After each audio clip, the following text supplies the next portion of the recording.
What's going on, dude? What's up?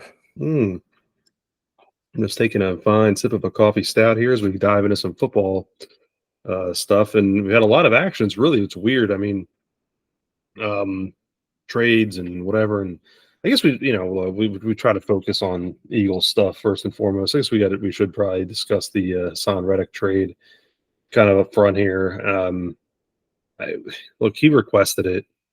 We knew this was going to happen, and kind of figured that was kind of the reason why the Eagles did make the deal for Bryce Huff earlier on the offseason. And it was just a kind of a matter of time is to figure out what's going on. And I think you had some really good thoughts about it. It's like you don't want a guy like that that's unhappy and, you know, basically on your team and that clubhouse cancer, if you will. Right. I mean, and that's the thing. Like, he never gave off the vibe of being a clubhouse cancer, and I'm not sitting here trying to accuse him or anything, but at the same time, clearly he's unhappy with the contract he's got. Um, you don't really stand to gain anything by having a lame duck player on your team.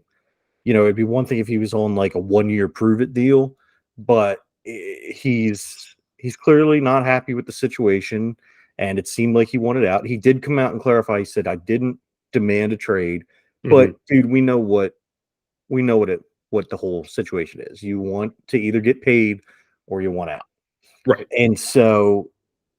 And honestly, I mean, with some of the free agents that the Eagles have coming up that they're going to have to pay, like Devontae Smith, I picked Devontae Smith over Hassan Reddick, you know, and the fact that the Jets aren't signing him to a deal after trading for him kind of speaks volumes as far as all right, he wants 25 mil plus per year. Right. And for a 30-year-old edge rusher, I'm not willing to tie that up when No. you've got other holes that need to be filled. Um, you know, eh, and And as far as the compensation that we got, the Eagles were kind of over a barrel in a sense where like people knew that all right, so we could either give up a whole bunch of assets for him now, or we could sign him as a free agent next year, or if things get bad enough, they're going to cut him. Yeah. So, we're going to be able to get him at a discount. We're not breaking the bank to acquire him today. Um, it was just it worked out the way that it was going to work out, I think. And I'm not mad at him. I'm not mad at Howie. I'm not mad at the Eagles. It was a good mutual parting of the ways, and good luck to all parties involved. Yeah, no, and yeah, it was they had no leverage in the trade. You commented on that. The They'll get a 2026 conditional third round, which will become a second rounder if Reddick plays at least a certain percentage. And I believe it's 67.5% of the snaps, Yeah, defensive snaps, obviously, and then records at least 10 sacks. I'll be honest with you, and knowing how you look at the Bryce Huff stats from last year, Bryce Huff didn't even touch 50% of the snaps, recorded 10 sacks, but I have a feeling that that'll be probably similar volume as to what Reddick's going to get. I don't see him really going over 50%. If he does, it's going to be negligible. yeah, So that pick's likely going to stay a third rounder, in my opinion. I could be wrong, and I hope I am, but yeah. I mean, I hope you're wrong, but I feel pretty much the same way. I mean, unless they're changing the role that Bryce Huff had because it's Hassan Reddick, and I'm sure Hassan Reddick wants to be on the field every single play because he's never really been that part-time player, and it's warranted that he should be on the field, but we'll see what happens. He's going to go play on that MetLife turf that yeah, yeah, destroys people's careers. yeah. So So I maybe hope he'll get a that couple he, games in, and that's what sucks. I absolutely hate to even think that, but I mean, you're right. I mean, that's what happens.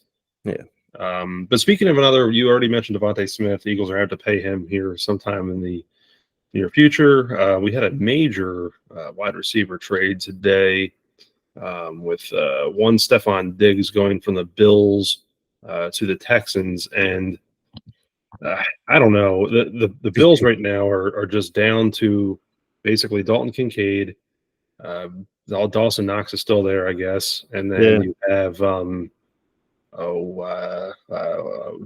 Shakir, I think, is your only really wide receiver that's done anything.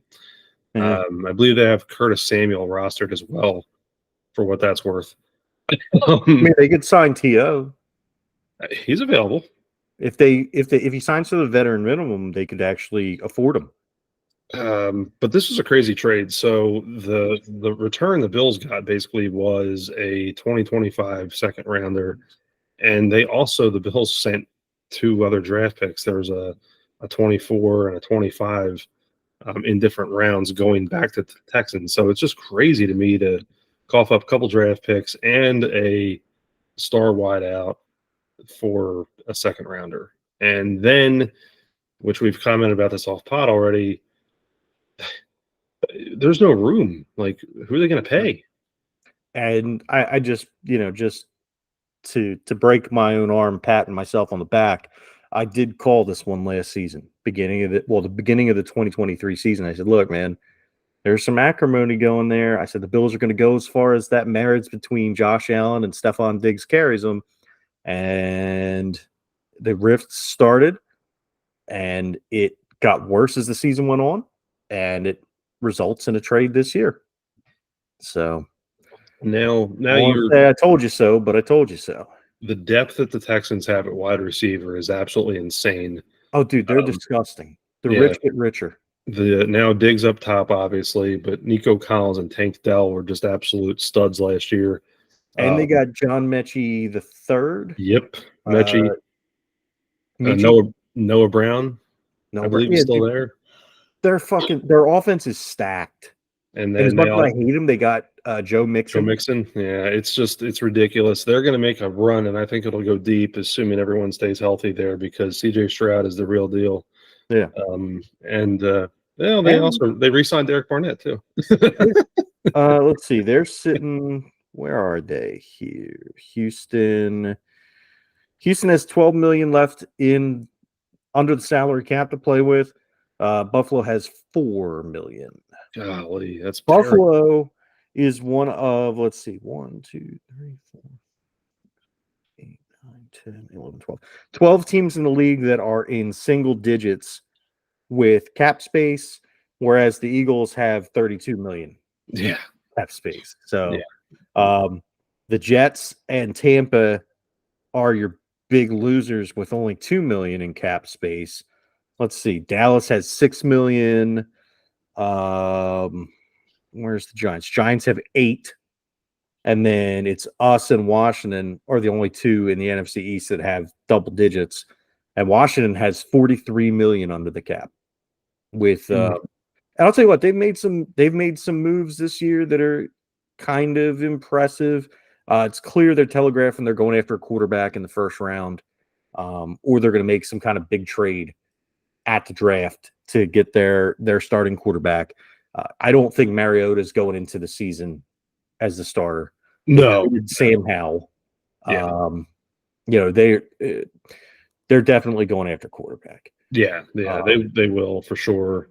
Austin Eckler joins their backfield with Brian Robinson Jr. You've got Terry McLaurin still out there, and then on defense, they beefed up. They got Frankie Louvu and they got Bobby Wagner at linebacker. They've made some shrewd moves, and I'm kind of starting to get a little bit worried about them as far as at least on the defensive side of the ball. The offensive side of the ball, it remains to be seen. It's really going to depend on who's under center. But, they're looking good. The Giants are a fucking dumpster fire. Yeah. I don't even know where to begin there. Dallas has done nothing. Not only have they done nothing, they've basically said that we're not going to be able to afford Dak next year. Yep. And you have the cap still pulled up? What's their cap? Like? $6 million. Yeah. Yep. I knew it was under 10. It's almost funny now. The thing I wonder with I guess at least how this draft's going to go. Well, we'll do a deeper dive here, I guess, closer to draft time, which is later this month, actually. That's Yeah. wild. Hard to believe, but I think you're right. It remains to be seen what these teams will pick out of the draft, but I think the Redskins did the best job at improving from where they were at as far as making those moves. Obviously, you can't say anything about the Cowboys because they did absolutely nothing. We can laugh all day long about the Giants because I don't even know where that's going to go. And the Eagles kind of reloaded a little bit. Now it's still some big losses with we talked about it before, Jason Kelsey and Fletcher Cox retirements and some other movements made, and they DeAndre Swift goes, but then Saquon Barkley comes in, and then you just have some other moves that were made. The Bryce Huff move that we've already talked about, where we mentioned this already. It's like you're swapping out Huff, and you're dishing out Reddick. Basically, is how that worked out. So you have some interesting moves, interesting things that have happened. I'm really just curious to see at this point what these teams do in the draft, and it kind of goes back to what the Bills are at now. To me, if you look at the post Diggs trade now, that's all you're looking at in the draft. You have no cap space, and now you have no receivers. Right. So, I mean, yeah, and I mean, like, there's like Tyler Boyd is still out there as a free agent, and looking at teams on this list, New England could sign him, Washington could sign him. Washington doesn't really need him, but they could. Tennessee could use him. The Chargers could use him. Like every team that has cap space could use him, but then also so could Buffalo. right. And the thing is, Tyler Boyd's going to be entering his age 30 season. Yeah, he's coming down. He had a couple 1,000-yard seasons, earlier in his career with the Bengals, but they basically have their Tyler Boyd. They picked up Curtis Samuel. He's a typical 600-800-yard guy. I mean, Tyler Boyd's basically that in his career right now. So they're really going to be relying on Khalil Shakir to do anything that Dawson Knox and Dalton Kincaid aren't catching. I mean, I don't know where else they go other than picking some up in the draft, trading up picks. I don't know. Just don't know what they do. I mean, looking at the first round at least, if this website will stop jumping on me.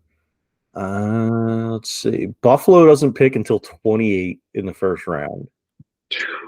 So, and they stay in that spot. It doesn't look like they have a whole hell of a lot of extra picks, so they're going to be hurting. Mm-hmm. I mean, even if they go the first 2 rounds, like, let's see, do they not even have a 3rd round pick? They don't even have a 3rd round pick. Wow. So they've got a 1st and a 2nd, and then they draft again in the 4th. Unless I'm missing something. No, I'm looking at this now too. Yeah, in the 4th. Yeah, then 3 picks in the 5th. Yeah, and then pick number 6, 2 picks in the 6th, and then 1. So they have a lot of late picks. They could leverage some of those 4th, 5th, 6th rounders and move them up. Yeah, that's possible. And let's not kid ourselves. This is a pretty decent draft class this year coming out. So, especially a wide receiver. Yeah, so maybe that's their thing. Now, I still don't think you'll find anybody that's going to fill Diggs' shoes right off the bat. So, right. Especially with where their draft positions at, they'd have to really make a move then. I don't know. It's interesting. Yeah, it's I mean, looking up. Let's take a look at this Lance Zierlein mock draft 3.0. So they've got, let's see who they have. Buffalo taken in the 1st round. Now this was yesterday, so it's not going to have the. Oh yeah, we'll have that trade.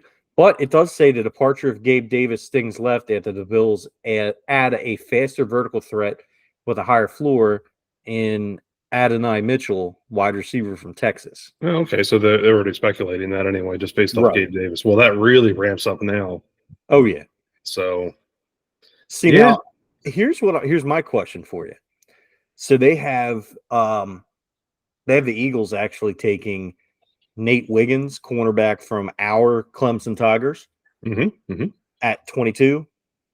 And they have Cooper DeJean. I don't know how the fuck you say his name, but he's they have him dropping to 29 to the Lions. Now, here's the thing. If I'm being honest with you, we talked about all kinds of stuff. I don't know if it's been on pod or off pod or where, but we talked about the Eagles going and depending upon how far Brock Bowers drops, trying to grab him. Oh, yeah. I don't think he goes that far. No. He's definitely not going to fall down there. But like if he was up higher, if they were able to trade up higher and he dropped a little bit further, like into the late teens, maybe moving up. There's no way they're doing that. What I think that they probably will do, even though they need the corner help and the defense back help, I could see them making some kind of deal to move up in the draft and taking a tackle.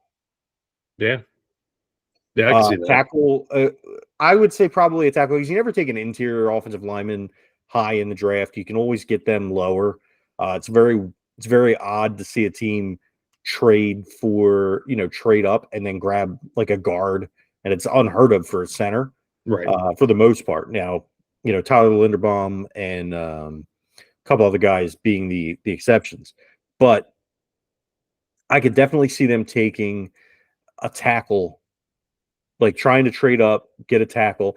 And then what I would hope is that they could stick around at 22, like make a deal, keep that pick at 22 and grab a Nate Wiggins or grab a Cooper Dijon Mustard, at the same time, and then grab, our boy Jeremiah Trotter Jr. And then that's it. That's all I need. Yeah. Out of the draft. But we'll have to see how they decide to go with it. Right. And I think, we'll have to do it in-depth, maybe kind of look around. We did this, over the last couple of years, just kind of speculate and look at some different mock drafts and just kind of see, because there still could be another trade made. Like you mentioned, the Eagles have a ton of cap space. So there could be another signing somewhere along the way that we're not seeing. There's still something there that could transpire, that could shift plans. And it very likely will as we get closer.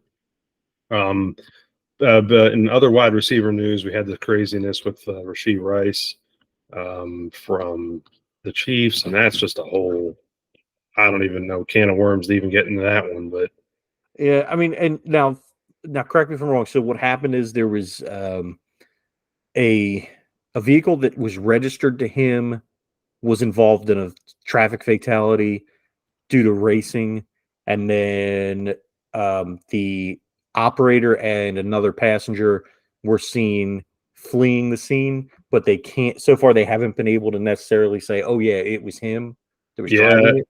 It was his vehicle. Okay, so basically, this came out earlier today that he's accepted full responsibility for his role. But it was a Corvette and a Lamborghini that were racing along a stretch of, it says the North Central Expressway in Dallas.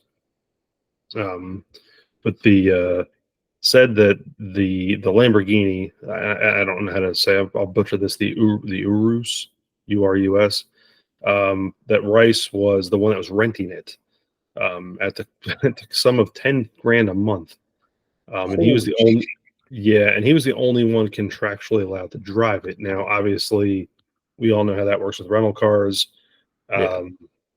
So whether you're paying $50 a day or $10,000 a month, doesn't matter. When you sign that contract, you're supposed to be the only one that drives it. But you come to find out that whatever. Now, here's the insane thing to me.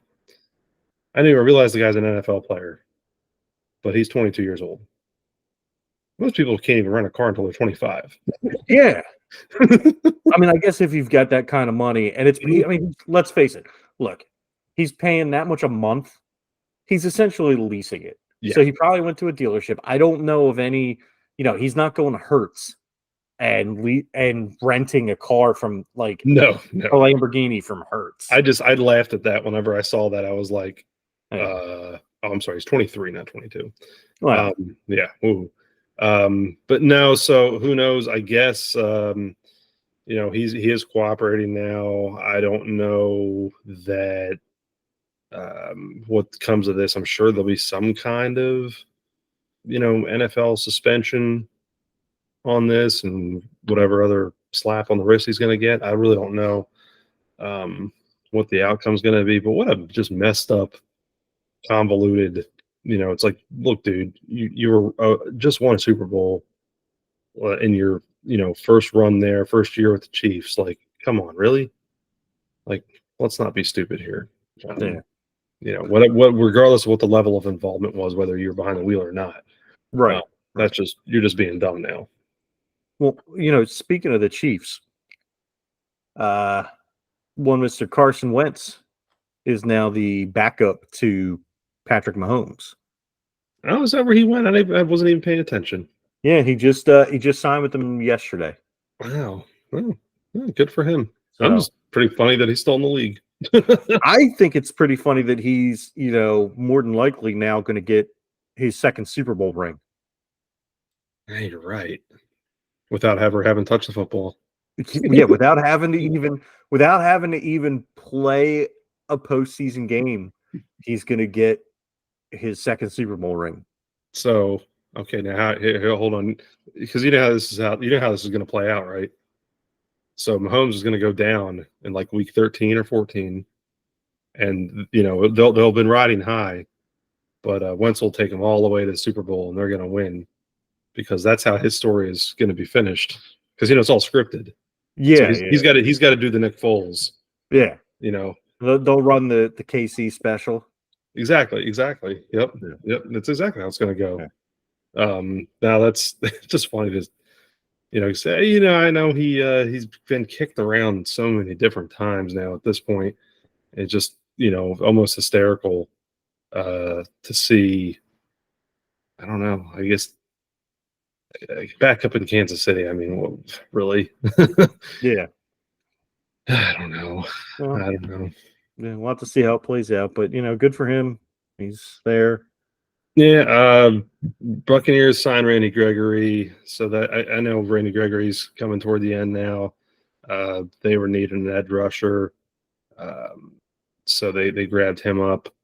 Like I say, he's getting toward the end of his career, but I'm just glad he's no longer with the 49ers or the Cowboys or any of these other teams that he hurt us with all those years. So he is there now. And the Eagles extended Reed Blankenship. Yep, that's right. Yes, they did. Trying to think, was there any other major trades or signings that we're going to talk about? Quez Watkins is now going to be dropping passes for the Pittsburgh Steelers. Yeah.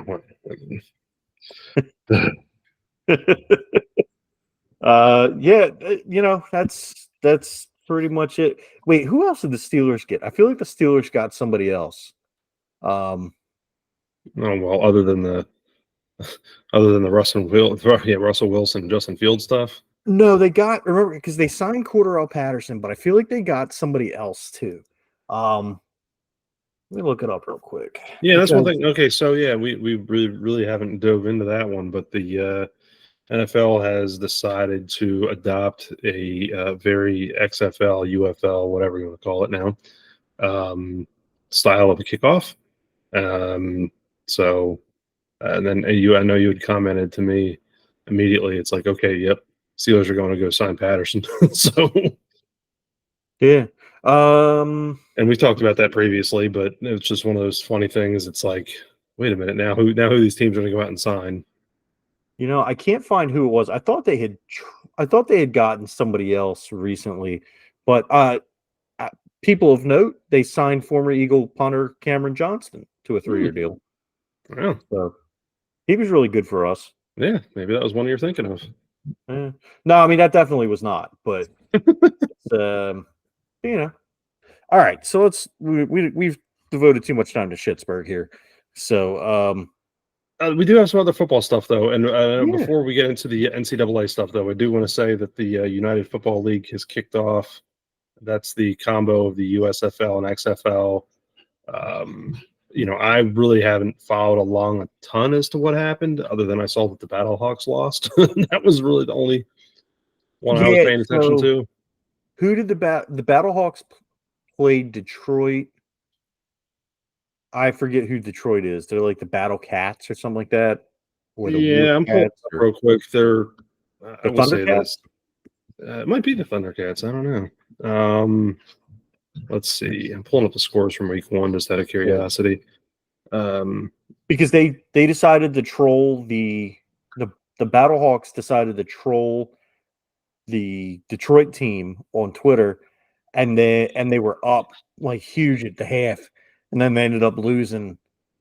And yeah, the Michigan Panthers, that's who they lost Michigan against. Panthers 18-16, and that was right. That one kicker had like a 60 whatever yard field goal yeah. to beat them. But no, I don't know. It's back. It's spring football. It is what it is. It's just who knows if this will be a moneymaker. XFL last year, I know, lost a ton of money. So I guess remains to be seen on this stuff. Well, dude, they need to do a better job of advertising because I had no fucking idea when they even started. Yeah, it's weird. You don't. I think the only reason why I still see things for it's because it does come up in. I don't know whether it's something I see on social media, Twitter, Facebook, whatever. It might be a sub article based because of a wrestling thing and it's connected to The Rock or whatever, and it might come up through that. But that's it. And you're right, though. You don't see hardly anything about it. And then, in fact, if I was even trying to pull up scores just on ESPN, and it's like non-existent to them. Yeah. So, Well, yeah, I mean they don't got a stake in it, so they don't give a shit. no. But speaking of football, still, and this is something that you threw at me earlier, and I just kind of blew my mind where this was, possibly going. So you wanna do this one about the NCAA?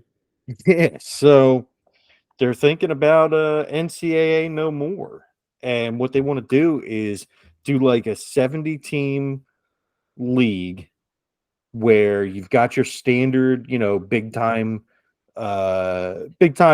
college football programs in like the top group there, and then have it where 10 of them. So well, I'll read it so I don't butcher it. So it would create a system that would have the top 70 programs, all members of the 5 former major conferences, plus Notre Dame and new ACC member SMU as permanent members, and encompass all 130 plus FBS universities.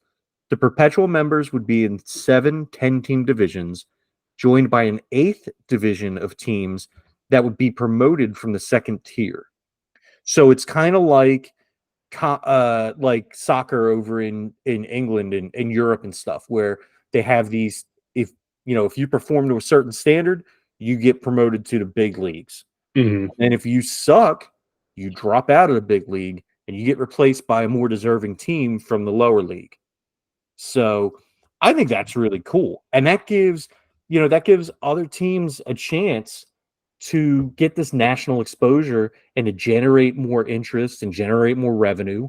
And here's the key thing: all of the players will get paid. Yeah, yeah, and you're starting to Every see. single college player will get paid. Right, and you're starting to see that now come through with the NIL deals, obviously. So there's already some kind of monetary things there, and this is.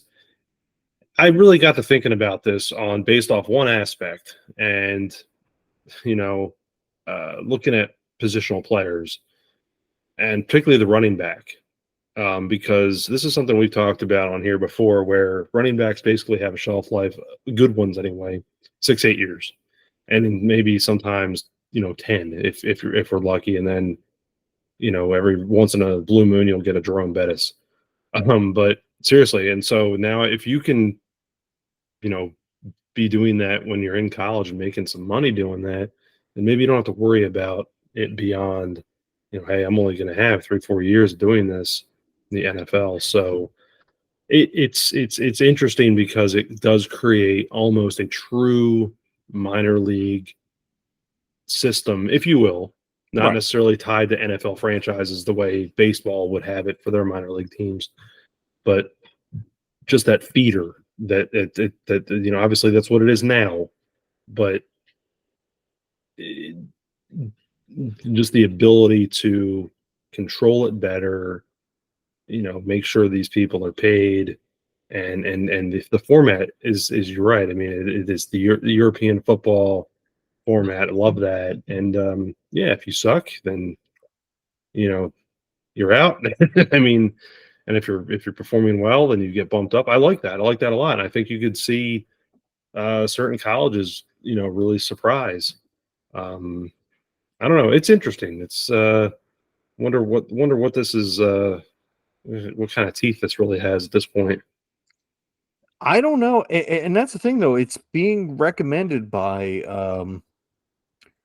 let's see, who was it? So a group that includes several college presidents have tabled the proposal. So, um, I mean, I like it. I like it a lot.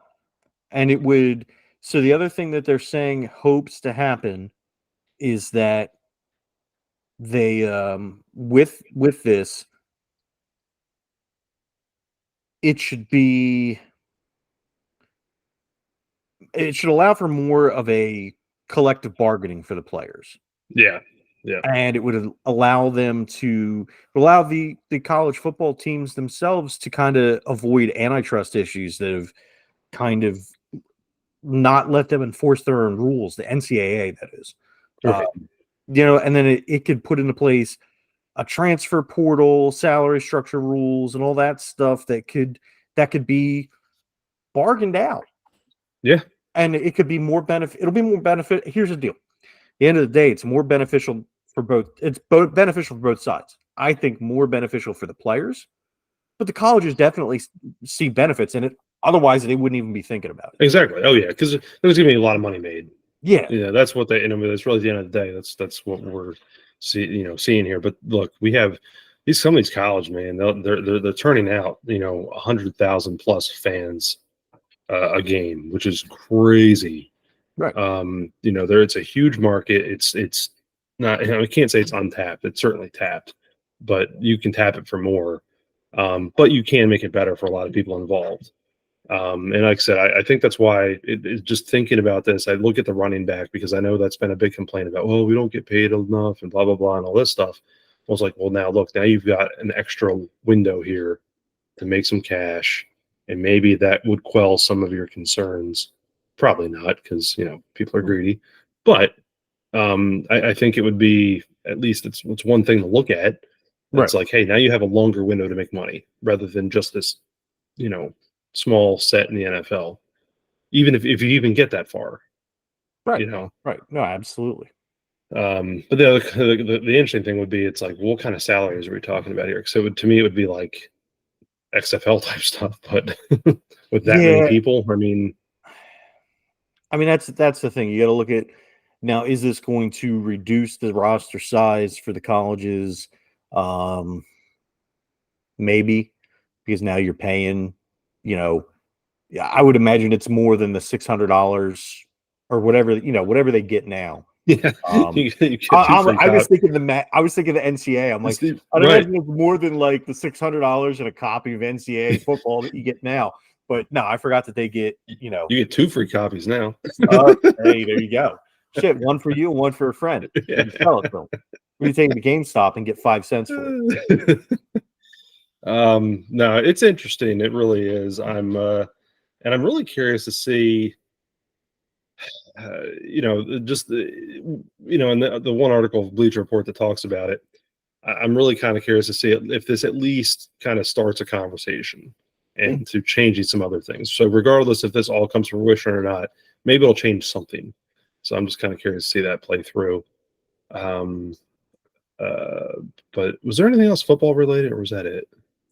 I think that was it for football. I think that was it for football. Aside from, you know what? Hey, maybe this will get maybe this will lead to the bands getting paid, the It marching could. bands, Yeah. and the cheerleaders.